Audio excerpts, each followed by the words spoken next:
I would love to see the FBI look into these cases. For months, calls for an FBI investigation. I think that the state police, the FBI, the CIA, whoever, needs to come in and investigate. With at least 6 mysterious deaths involving African Americans from Benton Harbor, family, friends, community leaders all asking for more to be done. Do you think the FBI should get involved? Yes, I do. You don't think that investigators here are doing what they need to do? No, I don't. It turns out the FBI was already involved in a couple of the cases. St. Joseph Interim Director of Public Safety, Steve Newbecker, made that point clear. The 2 cases that we're talking about today, the Eric McGinnis case and the Timothy Ellen case, the FBI was involved in both those investigations.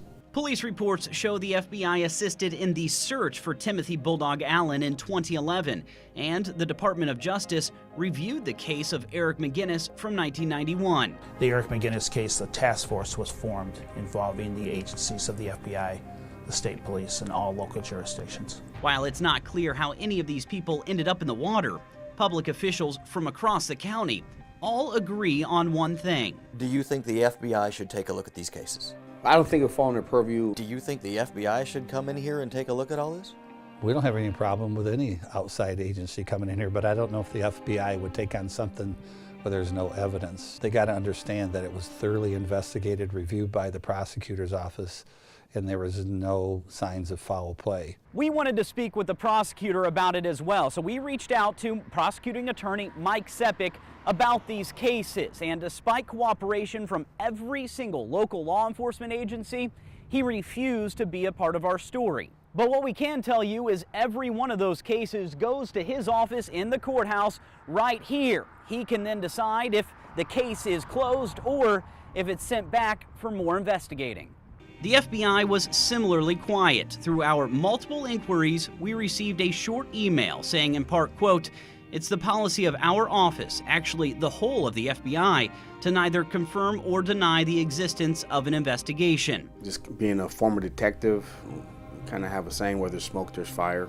While Benton Harbor's Director of Public Safety doesn't think the FBI should get involved, he's not saying nothing should be done. The volume of the numbers, since I've been here 20 years, it just kind of makes you wonder. Without looking, we won't know if there's something or not.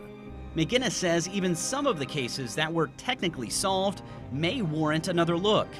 Even with an accidental death, that still is kind of inconclusive, because to be conclusive, it seemed like there would be some type of witness that says, I saw so-and-so fall in. Not saying there is anything out there for sure, but I'd love to be at a point where we get resources to be able to kind of revisit some things and take a look with fresh eyes. And while it's no promise to reopen any case or get the FBI involved, it's at least hope for some of these families that more may be done. I hope that they do it in time where nobody else can have to worry about having this feeling that me and the other families have had with losing their family members to this circumstance.